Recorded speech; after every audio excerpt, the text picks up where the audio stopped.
వి gold trusted gold buyers తాకట్టులో ఉన్న బంగారాన్ని విడిపించి ఈ రోజు ఉన్న మార్కెట్ ధరకే కొనబడును. మరిన్ని వివరాలకు సంప్రదించండి 77107720.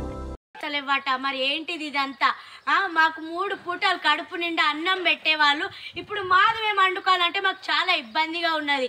వాళ్ళు 3 పూటలు వాళ్ళు ఎంత కష్టపడ్డారు తెలుసా? వాళ్ళు కష్టపడ్డకు అసలు ఫలితం అనేదే లేదు.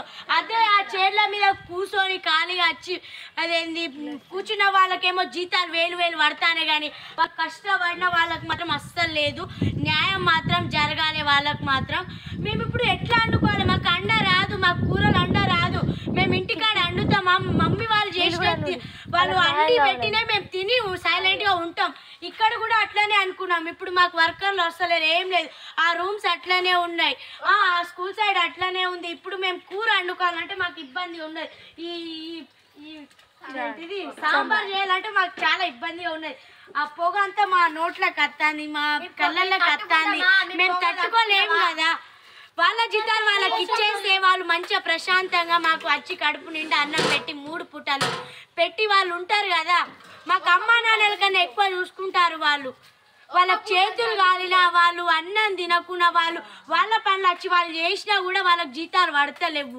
పెళ్లి జయశంకర్ జిల్లా. నా పేరు వెంకటలక్ష్మి అండి. నేను పిఎంఎస్ బాయ్స్ హాస్టల్లో పనిచేస్తాను, వర్కర్గా చేస్తున్నాను. ఇప్పటికీ దగ్గర 6 నెలల జీతాలు చెల్లించాలి, అదొక్కటి పెండింగ్ ఉన్నది సార్. మళ్ళీ ఒకటి గవర్నమెంట్ ఏం చేసింది, 64 జీవో నెంబర్ తీసుకొచ్చి మాకు అంతకుముందు 19,500 జీతాలు వచ్చేది సార్. అటువంటిది మాకు 8,000 తగ్గించి మాకు 10,500 జీతం ఇవ్వడం జరుగుతుంది సార్. ఆ జీవో రద్దు చేసి మాకు సమాన వేతనానికి సమాన వేతనం జీతాలు నెల నెల జీతాలు వేసిర్రనుకో మేము హ్యాపీగా పనిచేస్తాం. పిల్లలు కూడా ఏ పిల్లలైనా మంచిదే మా పిల్లలు అనుకోని మేము కడుపార భోజనం పెట్టేటోళ్ళకి 100లాది మందికి మేము కష్టం చేసి కడుపార భోజనం పెడితే మాకు ఈరోజు మా కష్టం గుర్తించినప్పుడు మేము ఈ కష్టం చేసేందుకు చెయ్యకేందుకు? మేము ఇన్ని రోజులు కష్టం చేసినాం సార్. మా కష్టం వృద్ధా అయినా మంచిదే కానీ మేము రోడ్డుకి ఎక్కి పోరాటం చెయ్యక తప్పది, మా ప్రాణాలు వదలక తప్పది. గవర్నమెంట్ ఎంత తొందరగా దయదలిచి మా మీద దయదలుతుందో అంత తొందరగా మా ప్రాబ్లం సాల్వ్ చేస్తే మేము కూడా హాస్టళ్లలో గిరిజన పాఠశాలల్లో మేము కష్టం చేస్తాం సార్. పిల్లలు మంచిగా చూసుకొని మేము హ్యాపీగా బతకగలుగుతాం సార్. మా పిల్లలతోటి మేము హ్యాపీగా బతకగలుగుతాం. రాష్ట్ర వ్యాప్తంగా ఈ సమ్మె కొనసాగుతుంది.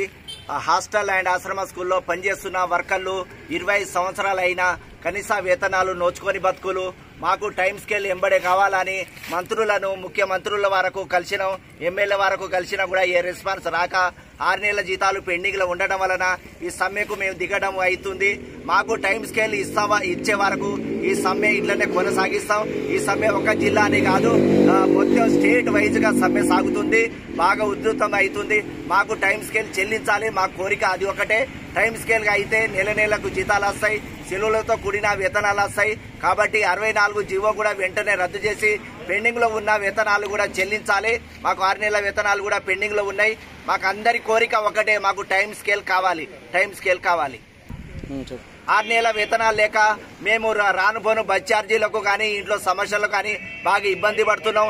తక్షణమే మేము 6 నెలల జీతాలు వెంటనే చెల్లించాలని మా రాష్ట్ర వ్యాప్తంగా మేము అందరం డిమాండ్ చేస్తున్నాం. తెలుగులో న్యూస్ కి ఫాస్టెస్ట్ యాప్ ఇప్పుడు టోటల్లీ న్యూ అవతార్లో జస్ట్ 5 సెకండ్స్ లో కంప్లీట్ న్యూస్. సోషల్ మీడియాలో ట్రెండ్స్ కి 1 stop solution. Live TV app voice search option తో ఇప్పుడే డౌన్లోడ్ చేయండి లేదా అప్డేట్ అయిపోండి. యాప్ లింక్ డిస్క్రిప్షన్ లో ఉంది.